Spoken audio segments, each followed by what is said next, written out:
Hello and welcome yet again to the ProTipster Football Show. The international break is finally over, and for those of you from countries who are good at football, you've been awfully bored. And for those of us who are not very good at football, we've been awfully bored by the football our countries have played. Christian Eriksen was amazing. Gigi Buffon will never play for Italy again, and it looks like there's going to be one hell of a hooligan convention in Moscow next year. But we move on. League football is back with a bang, baby. We have 3 capital city derbies this weekend: Arsenal, Spurs, Atletico Madrid, and Real, and Roma versus Lazio. And the Champions League returns next Tuesday as well, baby. Tonight I'm joined by ProTipster Martin and ProTipster Dan. Hello, gentlemen. How's it going? Good evening. Yeah, very much glad that the international break is out of the way. Yeah, seconded here. I can't stand international break. I've been bored silly. Yeah. I've been getting my kicks from Brazilian football. So yeah, bring it back, bring it on. Yeah. You're glad it's over as well, Paddy, right? I'm definitely glad after the other night. Anyway, 5 rounds. Oh God, it was just. And I've been listening all day today while I was working. I've been listening to, and I've avoided them for a few days. I was listening to the Irish with the reaction for football, and today it was so sad. The saddest one was poor Richard Dunn. And Richard Dunn, Richard Dunn looks like a sad puppy most of the time. Anyway, but when he was speaking about the match, like my heart was breaking for the poor man. But anyway, look, let's move on. We have lots of matches to get through today, lads. Let's start off with the big one. Arsenal, they're 6th. They're home to Spurs for 3rd. Let me give you the odds. Arsenal are 2.41 to win. The draw is 3.45. And Spurs are 2.88. Over 2.5 is 1.62. Over 3.5 is 2.51.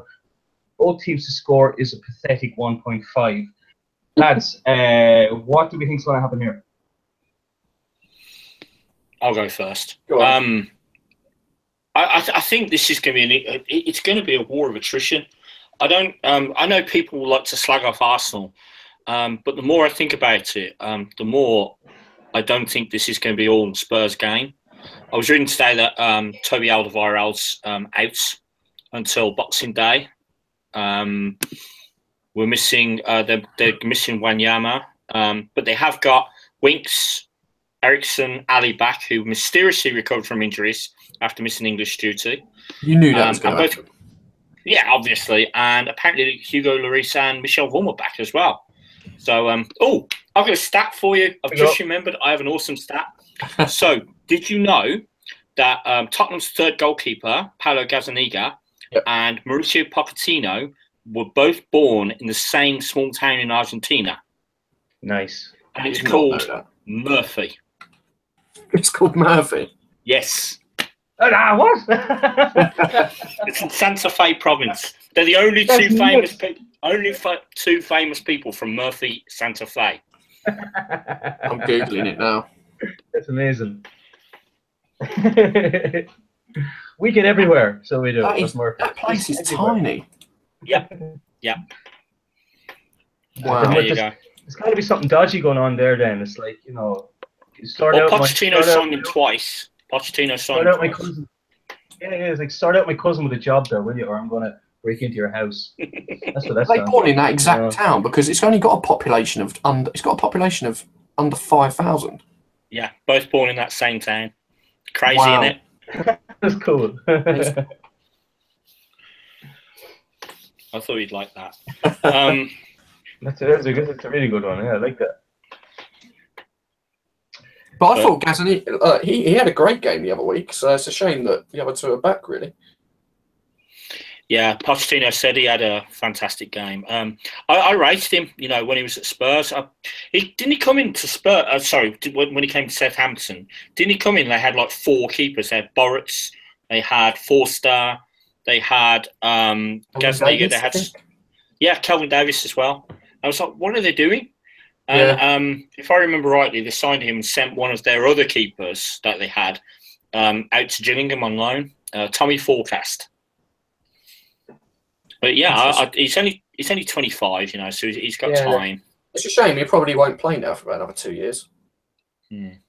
But, what have you gone for in this one, Dan? The draw. Interesting.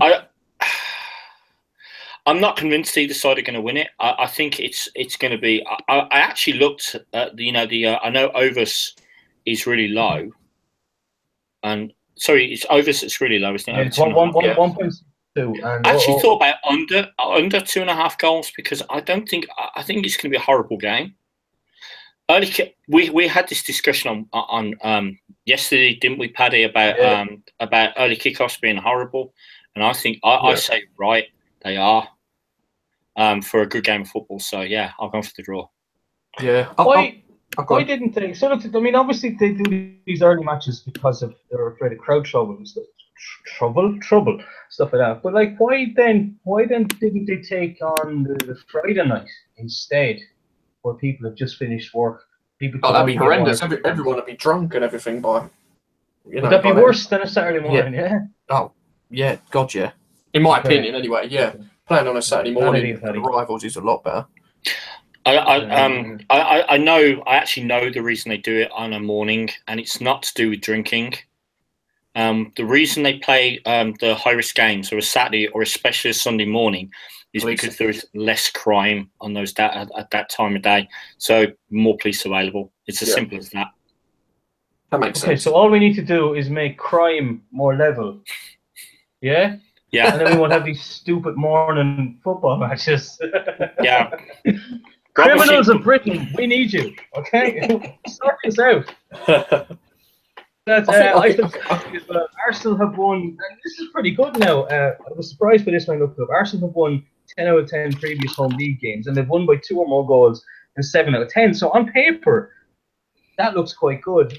Overs, Arsenal have had 5 out of 10, Spurs have had 6 out of 10. And I had a little bit of a discussion with Dan on the video we made about why overs is priced so low, because we found something interesting. With this Arsenal match being 5 and 6 for overs, it's the same for Atletico and Real that we'll talk about later, but the odds are quite different. He was explaining. Martin, what would be your opinion then when something is as low as 1.62, and Daniel had explained to me why the bookies have got this spot on. Would you ever go against that? Because I know you used to do trading. Would you ever go against that, or would you just leave it alone and look? I personally just leave it alone. There's no value in that whatsoever. So it's one of those games because it's a derby game as well. It's just, although obviously the odds point towards a certain, whether it's going to be over or under 2.5. Because it's a derby game, just leave it alone because anything can happen. It could end up 4-4 on Saturday. If they all take their chances, because they're both sides are going to get a lot of chances, and it could end up 1-1, could end up 3-3 or 4-4. It's just one of those, especially in a derby. It was 4-4 a few years ago. I think it was like 2007 or 2008. So yeah, what have you gone for then? What have you picked, Martin? I've done the same as Dan, to be honest. I've gone for the draw. I've got 3.54 for the draw, and yeah, it's just one of those. It's a derby game. It's going to be very feisty. 4 of the last 6 between the two sides have been draws, big score draws as well, actually. So it could well be 1-1 or 2-1 or 3-3. I certainly don't think it's going to be a 0-0 affair. And yeah, it's one of those. You mentioned Arsenal have won 10 in a row. That's pretty good at home because Arsenal get so much stick nowadays from the guys in the press over here in England, and you kind of bypass the fact that they're doing so well at home, but you can't discount the fact that Spurs are good away. They've actually, I think they've got more away wins than anybody else in 2017. I think that's still the case. And Harry Kane always scores in North London derbies. I think he scored in every single one he's played. So, yeah, I think there's quality on both sides, and I personally can't separate them. If it was a Wembley, it might be a different story. I think Spurs might have the edge, but at the Emirates, I think Arsenal will have more of the ball, but I think they're very evenly matched. So I've gone for the draw. Fair enough.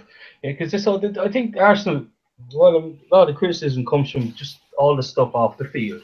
You think that they would finally have come to realise that they need to keep all that stuff much quieter, like what's going on with Alexis Sanchez, as those of just either get rid of them or sign them up again. You know, just hurry up and do it. But it's Arsenal. They just always let things go on too long. Yeah, just get it sorted. What I don't like about Arsenal is they don't learn. They don't learn from mistakes. They keep doing the same thing over and over and over again.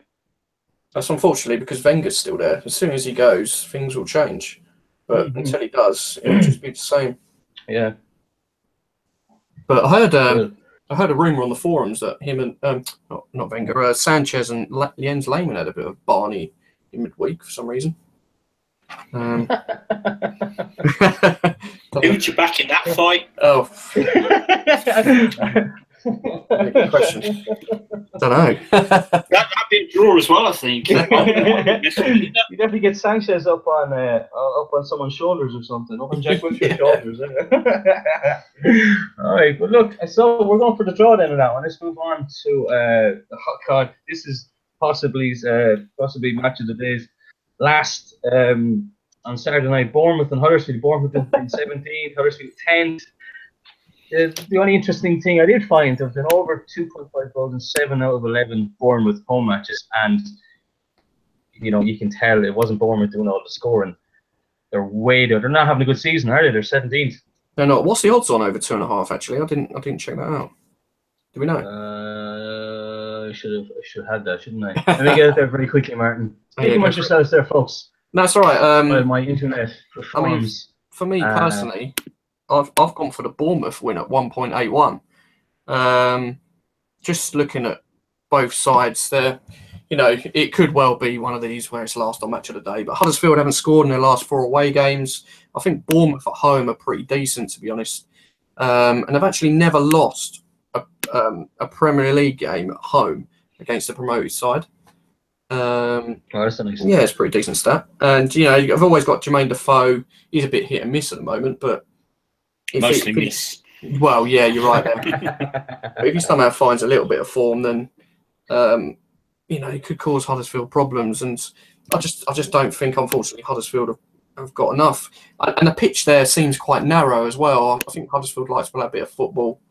Whereas I think Bournemouth also likes to play a bit of football, but I think they'll just have too much for Huddersfield this weekend. Yeah, I'm just looking at this one myself. I think my eyes glazed over before I got to this one. Like, nah. Because it's just one of those games that does nothing for me, Yeah. And I suppose I'm being a bit harsh on Huddersfield and Bournemouth, but I look at Bournemouth and what have they done? They've won 3 of their last 5 games, which I suppose is pretty good, but. Yeah. At home, the Premier League, 1 win this season, 1 draw.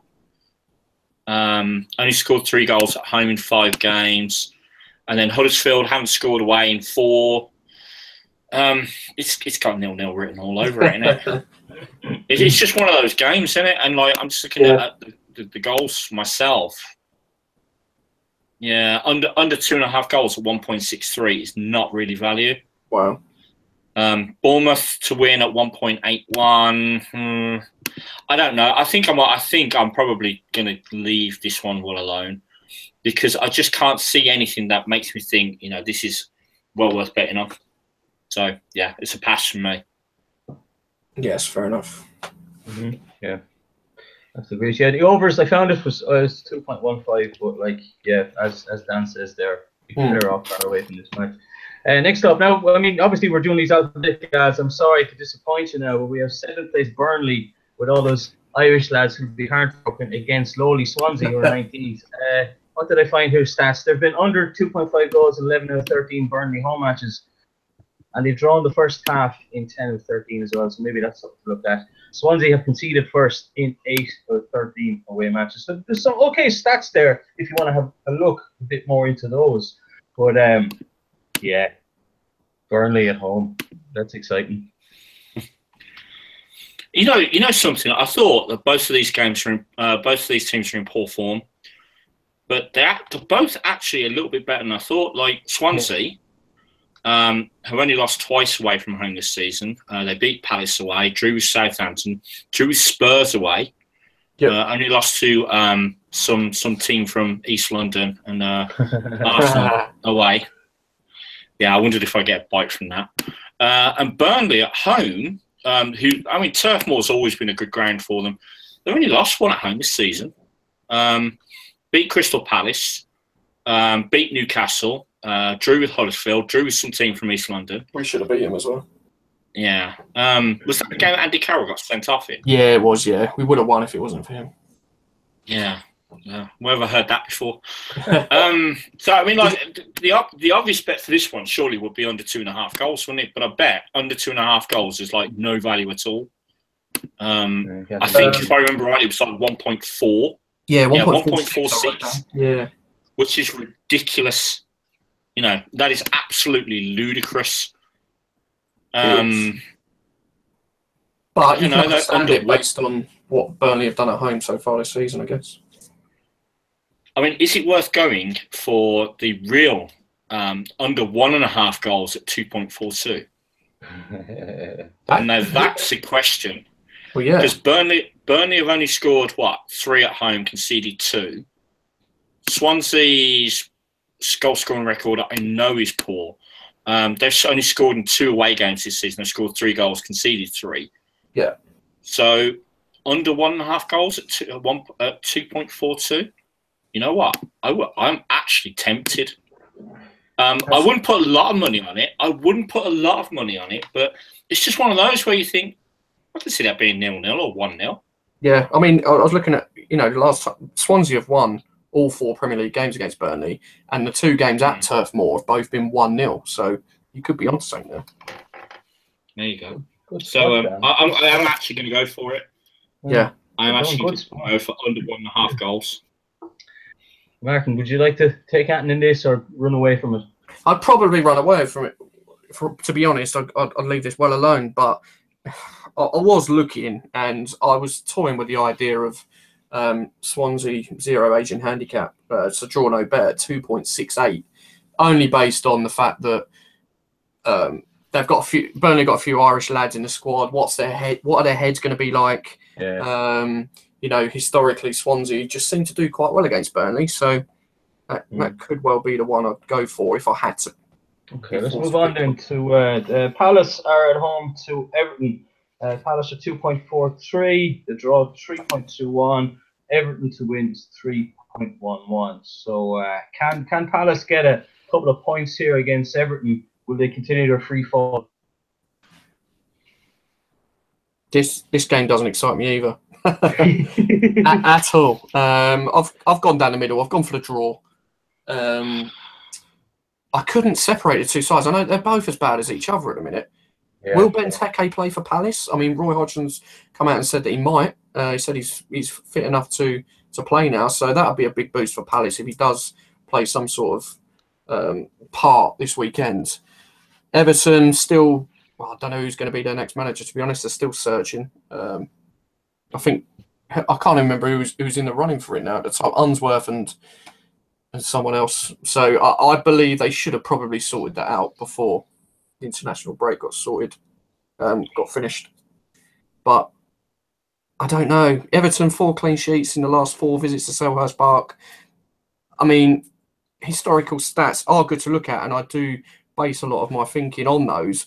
But the fact that Everton this season are just a completely different team compared to previous seasons, I just can't rely on those stats to plump for anything, to be honest. So I've just gone down the middle. You know what, Martin? So have I. I've gone for exactly the same, and for pretty much the same reason. You can't separate the 2 teams. Yeah. Palace have been so poor this season, and Everton. I saw someone describe Everton as they said that Unsworth needed to gel together the 11 individuals playing for them, because that's what it is. It's just 11 individuals playing for them. Yeah, it is. I'm still pissed off they beat Watford 3-1. Excuse my French. Tom Cleverley missing 101st minute penalty. I know. Marco Silva, that was the other guy I was trying to think of. There you go, Watford, yeah. Everton have drawn twice away from home this season. Man City, Brighton, lost the other 3. Chelsea. To be fair, they did lose to Chelsea and Man U away, which is expected. Leicester City are in resurgent form, so I might give them that as well. They've already played Arsenal as well this season. They've had quite a tough start, to be fair. Yeah, you know, and you've got to take that into account when you look into these, like, you know, how many they've won, how many they've lost. Palace, you know, beat Chelsea at home, drew with what are they called again? We threw that away as well. Yeah, a recurring theme there. Yeah. Was that the game that got Bilic? No, that was the game where Bilic was like in tears by the dugout, wasn't it? Yeah, because Antonio went into the corner flag, and instead of just staying there for 10 seconds, he tried to cross it in to nobody. And they went up the other end and scored 12 seconds later. But yeah, a draw. And the thing is, draws are always nicely priced now. I think I got 3.16 the draw here. So it's like when you go down the middle for a draw, you don't put a lot of money on it because, you know, it's not. It's sometimes it's a bit of a punt to nothing. But like if you put a small amount of money on, if you lose a small amount. You win big. And I like that sort of betting sometimes on these kind of games, you know, because, you know, why not? What I like to do, if there's a few games that I think are possibly going to end in a draw and I can't separate, I'd actually like to put about 3 of those in a treble because the odds on that will be brilliant. Astronomical. But yeah, I've got a half decent stat for you that Everton have lost just one of their last 20 against sides who have been bottom of the league at the start of the day. Say that again, Martin. You cut out there on me. What was that again? Everton have lost just once in the last 20 against sides bottom of the league at the start of the day. It's a lovely stat. I can imagine the guy who found that just kind of stood up at his desk and went, "Yes, so go on." It is crazy, like some of these stats that I'm reading about. Like, who has that job? Some of it's quite interesting, but other stuff like baffled how they've found that out. Yeah, it's nuts, isn't it? Well, the main guy, up to Joe, doesn't he? He was on the Guardian, not the Guardian, the football show, the new one with James Richardson and the ex-Guardian guys, and he was talking a bit about it. It was very good. I must buy his book. It's coming out. Right, so that's the draw then in that one. Then we have Leicester and Man City. So Leicester probably aren't going to stop the freight train that is Man City. They are 8.5 to win the draw, 5.53. City are only 1.35 to win. Overs 1.43 and 2.1 for over 3.5. Let's start off as with Aguero. What happened? Is he okay yet? Or I don't know. You know, not much has been made of it. Obviously, something happened. He fainted or something in the. Never lost consciousness, apparently. Yeah, I don't know whether he's all right for this weekend though. No, he is. He is apparently fit. He's apparently fit. But the thing to remember with Man City is, do they even need him? Well, exactly. You know, they could well just rest him for the Champions League. Yeah. Which is that dead rubber for them already? They've got Sane, Jesus, who scored the weekend. Sorry, scored in for Brazil. So Sane, Jesus, and Sterling, I think, is a maybe. Interesting. But yeah, you know, they've got options. They've got options. Mm. You know, so it sucks for the rest of the Premier League, but you know, Man City don't have to worry about their record goal scorer not being 100% fit because they can leave him out if they need to. How scary is that? It is scary. They've won the league already, let's be honest. It's getting that way, isn't it? Leicester haven't. You know what? I'm surprised by Leicester. Haven't lost in 6. 3 wins, 3 draws. Yeah, they've done all right since they brought Puel in. Yeah, but their home record is they've only won once in the last 4 at home, which was against Everton. Lost to Chelsea, lost to Liverpool, obviously. I went for the Asian handicap in this because I just think Man City are going to smash them. Do you think so? Yeah, I mean 1.91 for 1.5, so that's a margin of 2 or more. I can easily see him winning 2-0, 3-1, not a problem. So yeah, I'll take that. I mean, personally, I couldn't really. I did actually put something up on ProTipster, but it wasn't really a solid a solid tip. Only went with 20 confidence on ProTipster for that, but I would personally leave this alone. I can't really see much value. Man City should win quite comfortably, but there's always that chance that they can't. I think, you know, they're good. They're great this season, don't get me wrong, but there's got to be a time where they come unstuck. Or, I mean, if Vardy, you know, Mahrez, Schmeichel and maybe like Harry Maguire had the game of their lives at the weekend, then who's to say Leicester can't get something out of it? But I don't know. I've got a question for you, actually. Harry Maguire in the England World Cup squad, yes or no? Depends on the rest of the season, but if I had to say yes or no now, as it stands right now, my answer would be yes. Yeah, same here. And Joe Gomez would be very close as well, I think. I haven't seen too much of Joe Gomez this season to say either. He stood out against Brazil. He stood out. And the thing is, with Gomez, you get a bit of versatility because he plays right back as well as centre back. So unfortunately, I don't bother with England friendlies, so I didn't actually have a chance to watch that. But right then, let's move on then to Joe Gomez's team. So Liverpool are home to Southampton. I spoke a bit about this one and the Bournemouth one actually in the Asian handicap video I did. Liverpool are 1.43, which is, I don't know, lads. I mean, are Southampton that bad that Liverpool can be priced so low? And are Liverpool that good that they can be priced so low? I mean, doesn't look right. I think it's probably based on the attacking threat and the fact that Southampton can't score goals. But I do think Liverpool are slightly short. So I've actually gone for Southampton plus 1.25 on the Asian handicap at 1.93. Only because I think, you know, Liverpool might edge it, but I don't know if they've got enough. You know, is Mane going to play? You know, he picked up a knock on international duty. Although Coutinho played 70 minutes against England, but is he fully fit? The player that they've got to stop is Mohamed Salah. If they can nullify what he's got to offer, then, you know, Southampton got a chance. And Van Dijk at the back, obviously he's got a point to prove because he'll probably want to move to Liverpool at some point. So yeah, I think Liverpool will edge it, but will they batter Southampton? I don't know. I don't think they will. I've left this one alone. I can't see it. The only thing that's good for Liverpool is that they have been picking up clean sheets at home. They've won 4 out of the last 5 clean sheets at home. So their defence at home has gotten a lot better. It's terrible away from home. I don't know. I mean, I would go with you, Martin. Yeah. I can't. Bit of a bogey side. Look, you don't know on Liverpool. They could come out. They could score 5, 6, 7 goals. You know, or else they could lose 1-0. They're that type of team. Southampton are a bit of a bogey side for Liverpool though, because last season Liverpool played Southampton 4 times, didn't win a game, and didn't score a goal. That's right. Yeah, it's mad. What do you think, Daniel? I've left this one alone. I was not convinced. I mean, I can see why Martin's gone for the bet he's gone for, and it's probably closest to what I would go for if you put a gun to my head.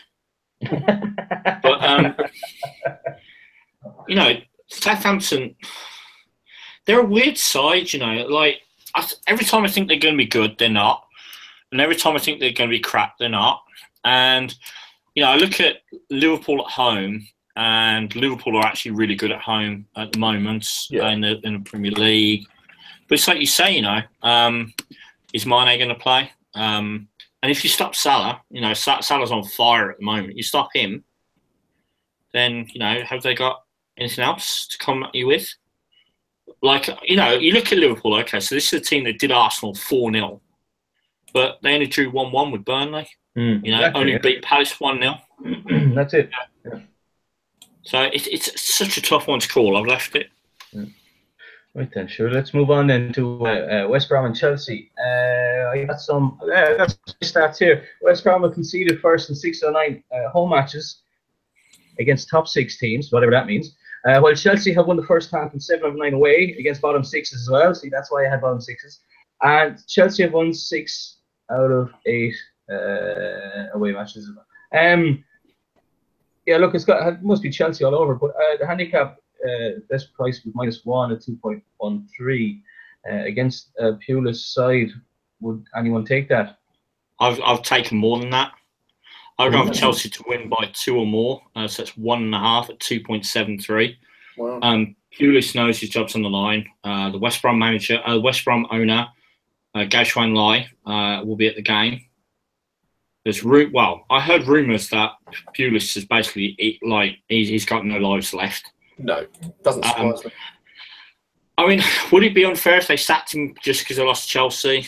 Maybe, but I think it's all about how they perform. The last 3 times, I think it was, West Brom played Chelsea, they've lost by only 1 goal to 0. But you know what you've said about Burnley and the Irish lads? West Brom, Northern Irish lads. Yeah. True. So, you've got Chris Brunt, you've got Gareth McCauley, you've got players who are going to come. Johnny Evans. Yeah, Johnny Evans as well. So you've got players who maybe have come back, on a bit of a downer. I don't think they've got much up front either. Salomon Rondon has been injured. I think he might be back. I'm not sure. Jay Rodriguez is a sick note. Not convinced by Hal Robson-Kanu. No, not at all. And so, and Chelsea don't. I think Chelsea just need to turn it on a little bit. Because as long as they can defend set pieces, that's what West Brom nullified. And West Brom's defence is just tall and old. So, I think the fact they don't have Craig Dawson's injured, so that's a big loss for them still. Yeah, like Chelsea play it on the deck. Okay, Morata's brilliant in the air, but you play it on the deck as well. You got Hazard in there, you got Willian in there, Fabregas. You play it on the deck, you play around them. I asked a couple of baggage fans I know what they thought, and they said Chelsea to win 3-1.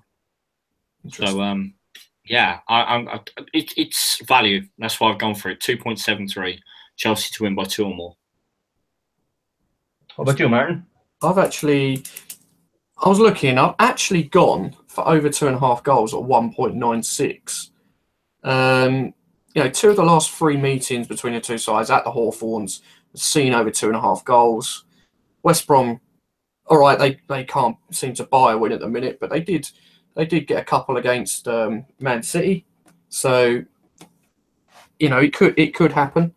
Last 2 at home for West Brom has been a 2-2 draw, and obviously they lost 3-2 to City. So there's been goals. So although I do expect Chelsea to win, I just personally thought over 2.5 was the better bet for me to go for. And another decent what was the price you got? 1.96 I got. It's after drifting then, because it's 2.04 here is the average. Is it? Yeah. Interesting. Yeah. But West Brom have actually lost all 11 home games in the Premier League against reigning champions. No draws, all losses. Nice stat. You're a great man for the stats, Martin. Yes, that could be another one. But Chelsea are going to win this. Dan could be onto a winner with his bet, to be honest. It's slightly better value. All right, then we'll move on to Man City are at home to Newcastle. United are 1.28 to win.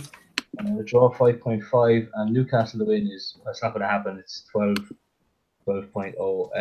Over 2.5 is 1.85, and over 3.5, 3.12. The over 2.5 there, lads. With a Mourinho who's very happy to win 1-0 and 2-0, is something like that. Is it overpriced in your opinion, or Newcastle? Do they see a shaky defence there? Is that why it's priced like this? I think it's probably priced like that based on the fact that United seem to be unbelievable at home this season. Earlier, there's not even 3 out of the last 10 have gone over. So okay, they were recently. They had 4-0 against Palace, 4-0 against Everton, but they're 2 shockingly bad teams. Spurs was 1-0, Leicester was 2-0, and they beat your boys are popping up a lot tonight, Martin. They beat beat us 4-0.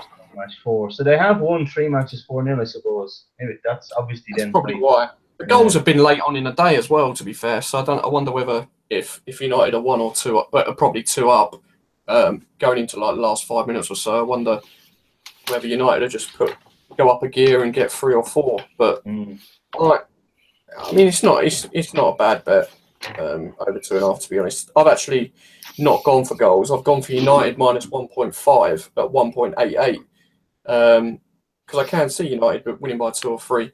So yeah, it's just what you prefer to go for. I can't see Newcastle scoring. United just are too good at home. I think. I don't think have they conceded a league goal at home this season. I don't think they have. No. So yeah, I can't. I mean, Lascelles is struggling as well. He's going to have a late fitness test, I think, for Newcastle. That'd be a big loss at the back for them. And yeah, Lukaku, although he's not in the greatest of form, it's just for me, he's going to be my fantasy Premier League captain this weekend. He's going to score a hat trick probably. I hope so. Yeah. You can't go this long without him either. I mean, as well, he's got 5 goals and 4 assists in his last 8 appearances versus Newcastle, so he does like playing them. What about you, Daniel? I would have this one well alone.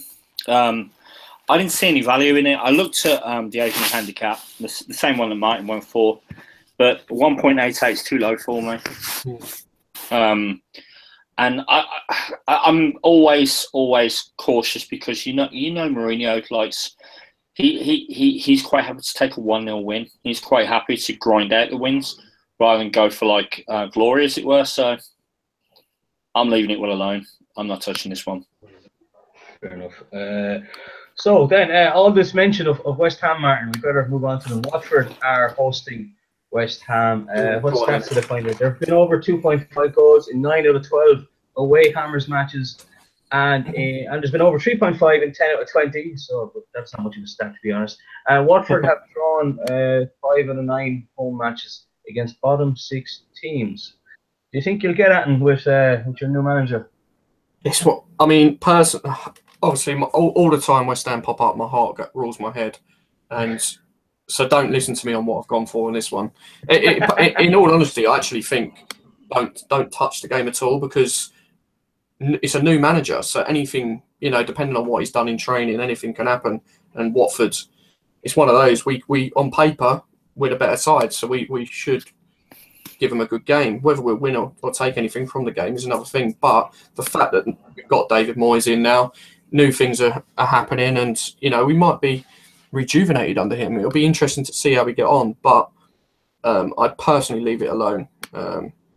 However, Watford have lost 3 in a row, so there is a little bit of hope there. So if we start well, we've got a great chance. And from what I've heard has been happening in training, we should be right up for this one. So he's had plenty of time to prepare, though, hasn't he? So I wonder when a manager comes in like that, and when he has time, what way does he look at matches? Does he go all out to impress on the first one, or does he think of the first, say, 3 matches? I think first and foremost, he's actually come out and said that we need to improve from the goalkeeper upwards. So he'll be focusing. He'll be going to Watford, probably making sure we don't lose the game and hoping to try and nick a goal on the break. So we'll have to soak up a lot of pressure. But I personally think Richarlison, if we keep him quiet, I don't personally think Watford have got much else. So it'd be interesting to see. Your take, Daniel? My take. Okay, so after the Everton game, I swore I'd never bet on Watford again. And I swore a couple of weeks ago I'd never bet on West Ham again. So I've given this game an almighty swerve. No, I'm not touching it. Fair enough. Look, there's one more match, Brighton-Stoke on Monday night, and I'm pretty sure no one wants to have a gamble on that. Even Brighton and Stoke fans, you've enough stuff to be dealing with, lads, without getting into gambling, so we'll all stay away from that one. I want to talk about some European matches. Atletico are playing Real, Rome are playing Lazio, Napoli are playing AC Milan. So some huge matches on Saturday this weekend. Sunday doesn't look nearly as good because the Champions League is back on Tuesday. Let's turn to Madrid first. So Atletico are 3.14 to win. The draw is 3.42. Real to win is 2.28. Daniel was saying when we made the video, Martin, that he thinks this could be the match that sees Zidane have to go pick up his P45. It could well be, especially if they get beat. any loss against the rivals is embarrassing. But yeah, I don't think it's up to scratch for Real Madrid fans this season at the moment. You know, they're off the pace. What is it, 8 points behind Barcelona? Especially if they lose, you know, potentially, like depending on how Villarreal do, they could potentially be out the top 4 at the end of the weekend. So, but yeah, I can see why Dan thinks that, and I'm in agreement. I think Zidane will be, yeah, he could well go if they lose at the weekend. It wouldn't surprise me at all. And do you share the opinion? Me and Dan agreed on this. We both think that Zidane's a complete charlatan. He doesn't have a clue what he's doing. You think Zidane doesn't have a clue what he's doing? I think he just landed into that job and just like, okay, yeah, you play and you do that, and I think he's just lucky. I don't know. I mean, I honestly couldn't comment. It's interesting to point that out, but I don't actually know how good he is as a manager, and it is whether though, you know, like you say, he's got the job based on who he is and his history for Real Madrid potentially, and a lot of the Real Madrid players just go out there and do their thing. I don't think it's interesting. Maybe Zidane doesn't have to do much, and maybe that's why Real Madrid are failing, because they need some guidance and he can't give it to them. So it's like Ancelotti all over again. You know what I mean? He's just letting the players play and not telling them how to play. Like there's no real tactics at Real Madrid at all. It's just get the ball up to the good lads as quickly as possible. Well, Cristiano Ronaldo's disappointed me this season. I think he's only scored like once or something so far. So, so he needs to buck his ideas up. I wonder if he's, you know, he's never struck me as one that sort of plays for the team. He's always trying to get a shot away when a better option might be on. So that might be, you know, the fact that he's out of form is obviously an issue. Atletico will be up for this. Make no bones about it. They've not lost this season. They're in a new stadium, and it wouldn't surprise me if they won. And bye Zidane. they'd never let the Real Madrid fans live it down, because like Atletico, they didn't really have a great start off the season. They were a bit yo-yo. I think missing out on signing someone really affected them. Just to bring in someone to try and have some competition for places in the squad, I think could have made a bit of a difference. But yeah, but sure, they'll have Diego Costa back now in January, won't they? That's when that'll be lifted. They'll have him, and so it'd be mad if they came back into form, and Zidane had to collect his P45. Like, I got some stats here. There've been over 2.5 in 15 out of 16 away Real Madrid matches, and over 3.5 in 8 out of 14. And Atletico have scored first in 10 out of 11. Overs then, I thought overs was a decent enough price. It's 1.87. Over 3.5 is 3.11. Because, like I said earlier, it's pretty much the same stats as Arsenal and Spurs. And that's priced at 1.62, I think that's what it was. And this is 1.87. But this is probably higher than the Spurs one, because head-to-head matches tend not to produce a lot of goals. There's only been 5 out of the last 10 at home for Atletico that has been over, so that's probably coming into a lot, you know. Usually these derbies have a lot of elbows and yellow cards and red cards and that as well. Yeah, you're right there, and it's a new stadium as well, so it'd be interesting to see. I personally leave overs well alone, because again, it's a derby, so it could go either way. So I'd just sit down with a beer, enjoy the game, and don't have a bet on it. Dan, your take on it? I've backed Atletico to win at 3.09. That is value. That's exactly why I've gone for it. Because Atletico should have Koke and Carrasco back, who I think are really key in midfield. And I don't know, like Ronaldo, like you said, 1 goal this season. Benzema's got 1 goal this season. Bale's still out. They've still got injuries all over the show. Zidane to get the Spanish archer? No pun intended. Okay, maybe intended. Yeah. Rim shots. Yeah.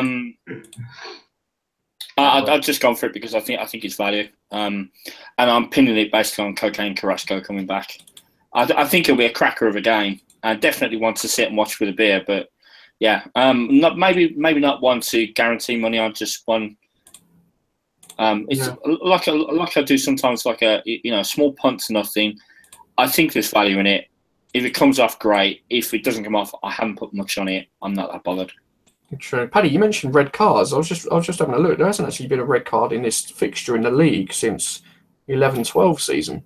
Oh, really? So, yeah. There was a few cup matches then, it must have been. 11 games. Yeah, it might have been the cup, actually. That's mad. Huh. It's amazing the way you think of derbies with the red cards and there hasn't been any at all. Yeah, well, if anyone's going to get a red card, it'll probably be Sergio Ramos, to be honest. Surely, yeah. And he deserves it. Well, look, we all think it's going to be a good match anyway. I know I'm really looking forward to it. I'm also looking forward to the Rome derby. Rome are playing, Rome obviously playing Lazio. Got some stats here for you. There have been over 2.5 goals in 10 out of 15 home Roma matches and in 10 out of 10 away Lazio matches. Ciro Immobile is in just amazing form at the minute. He's so great to watch play football. Any takers on this, lads? The prices for goals isn't good. It's only 1.55 for over 2.5. And both teams to score is pathetic. It's 1.46. Wow. So it's probably just a match to watch with a beer and enjoy. I think it is. I mean, if I was going to have a bet, I'd probably go down the middle and go for the draw. Both teams in good form. I think Lazio have won 6 in a row. Mm-hmm. Roma have won 5 in a row. So they're both in great form. But again, it's a derby. Neither team will want to lose it, so just go for the draw. Pretty good value in the draw, I think. Yeah, I'm going with Lazio. 3.5 is what I found for it. Going with Lazio, Danny? Yeah, going with Lazio. Yeah, they ended their 4-match winning streak in head-to-head encounters with the wins in March in the Coppa Italia. It's a 4-3 aggregate win, if I remember rightly. 2-0 in March, 3-2 in April. So, yeah. That's right. They lost 2-0, won 3-2 in April. And then they beat them 3-1 in Serie A in the end of April. They did. Yeah, and it's going to be one. I think there's going to be some goals in it. Like Paddy said, Ciro Immobile has been unreal. It's a shame he couldn't do it for the national team, really, against Sweden. But, yeah, Lazio, 2.98. I think it's one for a small bet. I've only put like 20 confidence on ProTipster, so I've not put like a lot more than that because, again, bit of a shot to nothing, but just got a feeling. Lazio are in this fantastic run of form, 9-match winning streak going back to late September, I think. They've beaten Juve. They've beaten. They're okay. Cagliari, Bologna, Benevento, Eastern Europa League. So you've got to be in really, really good morale. The only thing that I would be concerned about is the thing we've already said about the Irish and the Northern Irish lads. How many of the Italian lads are going to come back into this game? Is Ciro Immobile going to come back with his head in his hands? I don't know. But it should be a cracker to watch. Yeah. It will be. It's weird because Serie A hasn't really excited me for the last few years, but this season I've actually taken more of an interest in it because there's a lot of decent teams in it now. Yeah, this year, and I think last year it wasn't. I think last year they scored. Serie A had the most goals scored on average. I think maybe even the year before that as well. It's definitely come back. Like this whole myth about Italian defenses, it's gone. There's loads of teams scoring loads of goals. It's great. Sure. The hell with defending. Lads, I think we'll skip by Napoli and Milan because we're a little short on time. Because I wanted to bring up something. Daniel and myself on ProTipster on the ProTipster Global on the YouTube channel, we started doing some strategy videos. Now I've done an Asian handicap video, but Daniel, I wanted to ask you about one that hasn't gone up yet, but it will go up probably on Monday. And this was your strategy for under 4.5. So can you tell us a bit about that? Yeah, I saw. I was paging through some betting strategies on YouTube, and I found one where someone was saying, very few football matches are over 5 goals. Therefore, bet on under 4.5 goals. Not every bookmaker does it, but And yes, the odds aren't great. They're normally between 1.05, 1.15. But because it doesn't happen very often, you can especially put them into accumulators and things like that, you make profit. And I was intrigued by it because it's these high volume, low odds strategies are quite popular. And I wanted to see if it works or not. And one of the great things about ProTipster is you can try it for nothing. So I created an account. I put 324 tips on over a period of about 20 days on leagues across the world. So I could try it and see if there were any particular leagues that were better in, if there were any, how the maths worked. I'm not going to give away if it works or not. You're going to have to watch the video to find out. But I'm the custodian of the video. I haven't got it edited yet. I think I'm going to leave it till Monday or Tuesday because there's no point. I don't think there's much point putting it up over the weekend. People are too busy watching matches. There's another one you're working on though, called the Wisdom of the Crowd strategy. Can you tell us a little about that? Yeah. So there's a theory that if you get enough people together in a room, and when they come up with a consensus of opinion, it'll be normally right. And again, it's something we can check on ProTipster. So what I'm going to do is I've got a list of all the games in the Premier League, Bundesliga, Serie A, and in those 3 leagues. I'm going to look for what the most popular bet was morning for all the games in those leagues, and what the starting price is for each bet, and whether they come in or not. And I want to see if we can also see how many people have bet on that, have tipped it up in comparison to the total number of tips on that fixture. And I want to see if I want to see if it works. I want to see if people go for. I'm intrigued whether they go for the right answer, or whether they go for what they think is a banker. And so this is an interesting thing with gambling. Is that I know a lot of people go for these high volume, low odds kind of strategies. So I wonder how many of them will go for banker type bets and if it will work or not, or if people will go for the correct result, thinking, I know what it's going to be, and the majority of people go for the same thing, and that happens. It's something I think that we're going to run it weekly for a few weeks. We're going to post results on our Medium blog, I think. Yeah. I'll probably do a video for it as well. And it's just, we're going to try out and see if you get a room full of tipsters right. If you put an infinite number of tipsters in front of an infinite number of typewriters, would you get next week's lottery numbers? That's the question. Look, you were telling me about this the other day, and I was like, that's a brilliant idea. I'm really excited. I can't wait to see what the results of this are going to be. It's a really fantastic idea as well. I have an Asian handicap one as well, where I explain Asian handicapping to people, and I have a strategy where I'm all testing it out. There's no money going on it. It's if a home team is between 1.4 and 1.7, then you take them at the handicap that's been given by the bookie. Or if you're going with the away favorite, the away favorite has to be priced between 1.7 and 2.2. Now, so far, it's been an absolute disaster. But I've only had 2 tips. It was Italy against Sweden. Italy couldn't score. And last night, who did they have last night? The bet lost anyway with a 95th minute equaliser. Oh, no. So that's the way it goes. But I'll have more bets up for that. Make sure and check out the YouTube channel. I will be putting up all the tips that I do. I'm going to dive in after 30 days. Then we'll release the results and we'll see if it's good. Right, look, lads, we'll let you go then. Do a couple of reminders. Martin, tell us where you are on the internet, please. I would tell us. I wondered if you wanted to talk about an amazing English football manager or not. Oh, let's go for it. Yeah. There's this guy. I don't know if many people have heard of him. But there's this guy managing over in Sweden at the moment. Goes by the name of Graham Potter, and yeah, he's kind of managing a club called Östersund, and he started off there. He stopped playing when he was 30, got his coaching badges, and went to Hull University for a few years.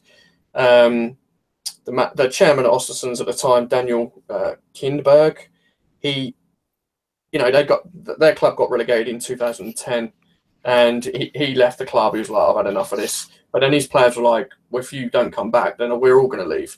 So he went back to the club and he's trying to find this manager. And Graham Potter, you know, had a chat with him and he went there, got 3 promotions in a few years, got promoted from the Superettan to the Allsvenskan in 2016, won the cup, into the Europa League, beat Galatasaray, and are doing unbelievable. And it wouldn't surprise me if clubs in England were looking at Graham Potter right now. I can tell you something interesting about Graham Potter. Go on. I remember watching him play for Birmingham City. Really? What year was that? Back in the mid-90s. He was a fullback for us. Yeah, Barry Fry years. In fact, I remember in Barry Fry's autobiography, he when he took over the club, from Terry Cooper, they went away and he's like picking his team. We went, yeah, I'm going to play Graham Potter at fullback, and one of the other lads went, can't do that, boss. And Barry Fry, you know, why the hell not? And he's like, because he's not here. That's brilliant.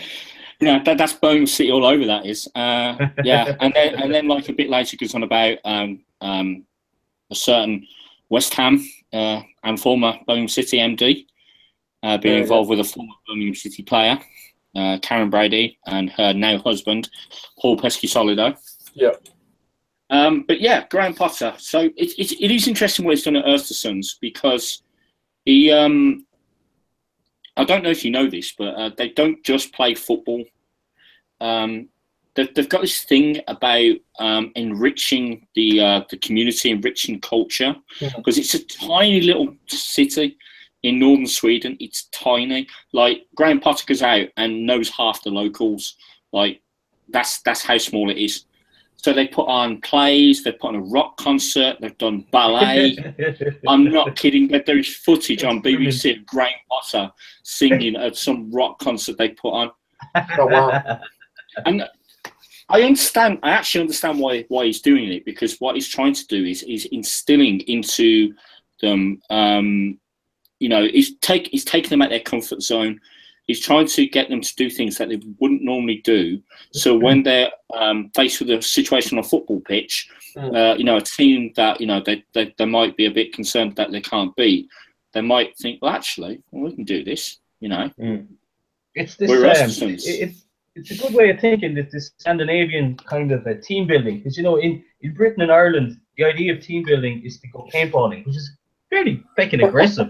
You know what I mean? Like, most team building exercises in offices are these really aggressive things where it's like, this isn't team building. This is bullying someone.